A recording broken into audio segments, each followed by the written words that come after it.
Welcome back, guys. In our video today, we'll be talking about slope and rate of change. Now, this beautiful picture right down here is a picture of Slope Guy, or at least the way that I like to draw Slope Guy. Now, Slope Guy is going to help us with the basics of, well, what is slope and how to define it on a graph. Now, the basic form of Slope Guy, we're going to have two eyebrows, a nose, and a mouth. Now, how do these talk about slope? Well, let's look at them. For this eyebrow right here, this is going to be a positive slope. Now, to say that in a complete sentence, we could say this line is increasing from left to right, making it a positive slope. Now let's look at the other eyebrow. Okay, this eyebrow here is going to be a negative slope. So, to say it as a complete sentence, we could say the line is decreasing from left to right. So as we go from left to right, it's decreasing, making it a negative slope. And of course, we use the minus sign and the plus sign to show the eyes of Slope Guy that represent those eyebrows. Now let's look at our next line for our nose. Okay, what's the slope of his nose? Well, this little curve right here helps us remember this. Okay, the little curve for the bottom of his nose helps us remember that this one's going to be an undefined slope. And we'll go over in a little bit why it's undefined. But to remember this, we can just say the line is vertical from left to right, okay, because of his nose. From left to right, it's vertical, and that makes it an undefined slope. Now, last we have our mouth, and we put two little dimples on the side, and we say the line is horizontal from left to right, making it a zero slope. And again, I'll explain in a little bit when we're using a graph why it's called a zero slope.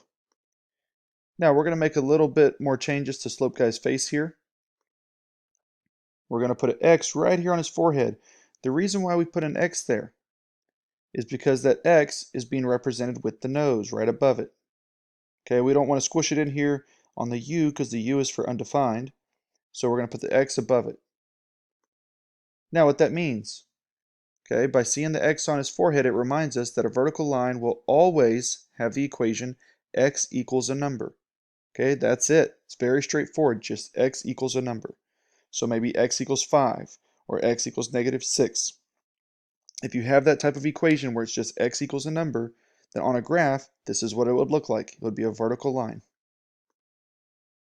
Now let's look at the mouth. For the mouth, we put the letter Y underneath it. Okay, kind of like a soul patch, a little bit of facial hair. The reason we do this is to remind us that when we have a horizontal line, it will always have the equation y equals a number. So maybe y equals 5 or y equals -10, okay? But it's going to be set as y equals just a number by itself, no other variables. And so when we see that type of equation, y equals just a number, we know that on a graph, it'll be represented by a horizontal line. Now the eyebrows. When we see the eyebrows, how would this look as an equation? So if we saw a slanted or a diagonal line, what would it look, or what kind of equation would it be representing that? So a diagonal line will always have an equation with two variables. Usually it looks like this, y equals a number x plus a number, or y equals a number x minus a number. Okay, so you could have a number in front of x. Now again, if it's just y equals x plus 3, there is a number in front of x. Okay, if there's an x here, there is always going to be a coefficient. But remember, you don't have to write the number 1. So it could be a 1, it could be a 5, it could be a -6. Okay, but it will have a coefficient if there's a variable here, in this case x. Now let's look at some examples using a graph, using a coordinate grid. Now, slope is also called rate of change. That's why we have it up here. Okay, slope is also called rate of change. At what rate is our graph changing? Now, to find slope on a graph, we can use a lot of different things. Okay, there's a lot of different ways to find slope on a graph. One of them that I'm going to show right now is using rise over run. Okay, now we can also use this equation here, this formula, slope equals the change in y over the change in x. So let's say we have this line right here representing our graph. Now, before I go any further, I already plotted a point, but before I go any further, what type of slope is this? Think about Slope Guy from the previous page. This would be one of his eyebrows. Which one is it? Is it going to be the positive slope or is it going to be the negative slope? So looking at it from left to right, it's increasing, which means that this slope would be positive. Now, once we have it on a coordinate grid, we want to find two coordinates that match up. Okay, so here's a good coordinate, here's another one where our graph is touching at two crossroads or at a crossroads. Now right here, this wouldn't be a very good point because I'd have to estimate what this is. It'd probably be a decimal. Right here, same thing, same here, but this is a good one. It meets on where a Y line crosses an X line. Okay, we could have probably grabbed another one from right here as well because it crosses right in between those two lines.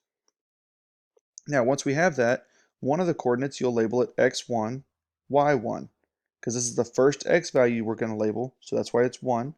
And then this is the first y value we're going to label, so it's a 1. Now, that doesn't mean that this is 1 comma 1. This just means it's the first x value we label, and it's the first y value that we label. So this one would be what? How would we label this one if we don't have any numbers? Well, this would be x2, y2, because it's the second x value that we're labeling and the second y value that we're labeling. Okay, now the rise over run method, we would measure from this coordinate to this one, how much did it rise up? So looking at it, 1, 2, 3, 4, 5 is how much it rose up, and then we would put that on top. So that would be 5 on top of our fraction in the numerator, and then how much did it run across? Well, it went across 1, 2, 3. So 3 would go in the denominator right down here. So we'd have 5 over 3. And of course, we would need to simplify it. But 5 over 3 is already simplified. Now, if we were trying to do this formula instead, if we were doing the change in y over the change in x, which is what we usually use in a table more often, which we can always go over later, but on a graph, I personally like doing the rise over run. It's real quick. From this point to this one, how much did it rise up, divided by how much did it run across. And also, you don't want to do the run before the rise. Think of when you get out of bed. Can you run before you rise up out of the bed? No, you'd still be laying down, just running in place. Okay, with your legs kicking in the bed, right? So you got to rise up first, then you can run off. Okay, so you always have to rise before you run. Now, for this formula, we'll get back to it. You just plug in your coordinates. So whatever number was here in this position for y1, that would go in this position. Whatever number was here for y2, you'd put here, x1 and x2, and then you would solve it.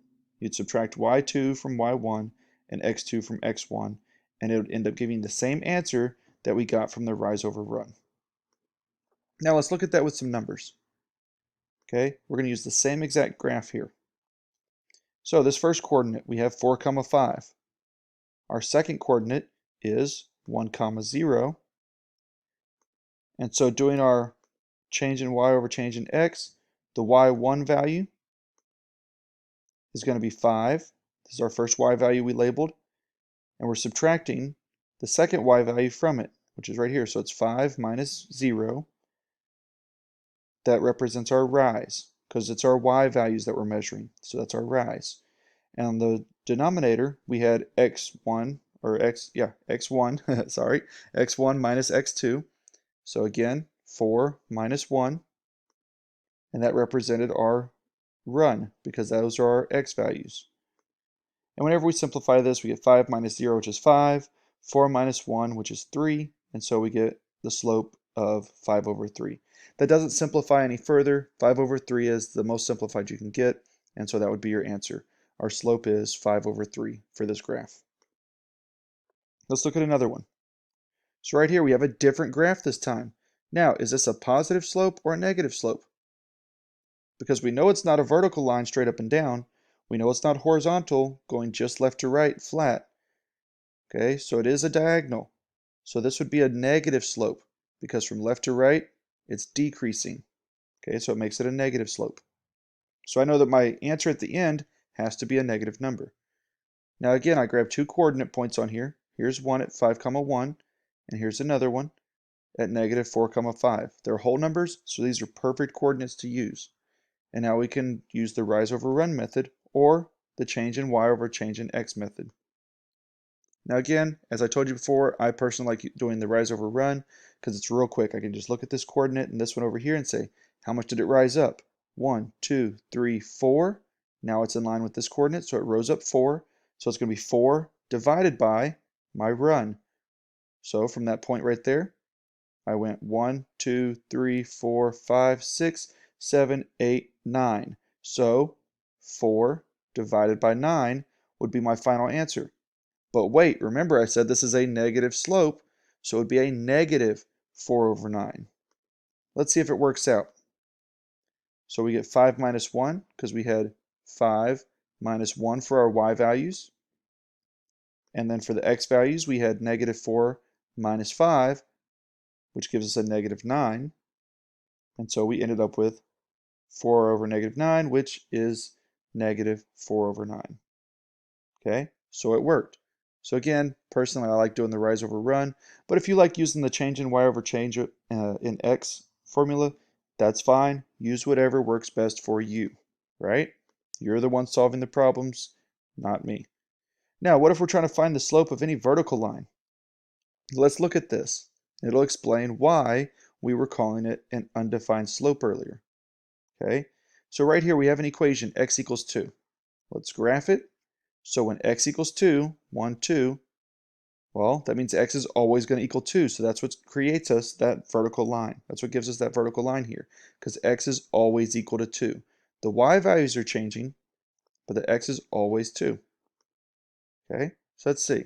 Let's find two coordinates randomly. Here's one. We could have gone right above it, but let's put some space in between them. Let's get one up here. So the first one is 2 comma negative 4, and the second one is 2 comma 3. Here's our formula. Now again, I would just do rise over run. I'd say how much did it rise up from one to the other. So let's see, 1, 2, 3, 4, 5, 6, 7 spaces. So it would be 7 divided by, how much did it run across? Well, it didn't go to the side. Either way, so 7 divided by 0. Now, you can't divide 7 divided by 0. Some of you may be thinking, well, when you divide by 0, you get 0. But you don't when you have 0 in the numerator on top. Then it's 0. If 0 is on the bottom in the denominator, it's undefined. That's not an actual answer. And if you don't believe me, go grab a calculator real quick and plug it in. Put 7 divided by 0 and see what you get. Okay, it's undefined. Most calculators will give you an error. So right here, we're just plugging in the y values, 3 minus negative 4. And on the denominator, our x values, 2 minus 2, which again gives you 7 over 0 as we did with the rise over run method, which then gives us an undefined slope. Okay, it's undefined because it's not moving from left to right. It's not changing. It's just in a vertical line up and down. Okay, so what's our last one? Well, we got to find the slope of any horizontal line, right? So this would be slope guy's mouth. We said earlier that's always y equals a number. So here's a good example. Y equals negative 3. So where is y equals negative 3? Well, here's y equals 0, so negative 1, negative 2, negative 3. So our line should be going across, and y should always equal negative 3. So there we go. So let's go ahead and find 2 points. Here's one at negative 3 comma negative 3, and here's another one at 4 comma negative 3. Again, you could have picked any of these coordinates. They're all good. These are 2 random ones that I selected for today. Now, I'm going to do rise over run real quick. Rise from this one to this one. It did not. It stayed straight. There is no rising or falling. So that's 0 on top divided by, it doesn't matter if you remember what I said on the last slide. If 0 is on top, the answer will always be 0. Right? And so the slope, when we plug these in, gives us 0 over 7 in this case, which equals 0. So our slope here is 0. Okay, so time for some practice, guys. Go out there, try a couple problems, see how you do. If you need a little bit more help, come on back. Now, the code word for today for this video is going to be luck. Code word today is luck. So again, good luck, guys.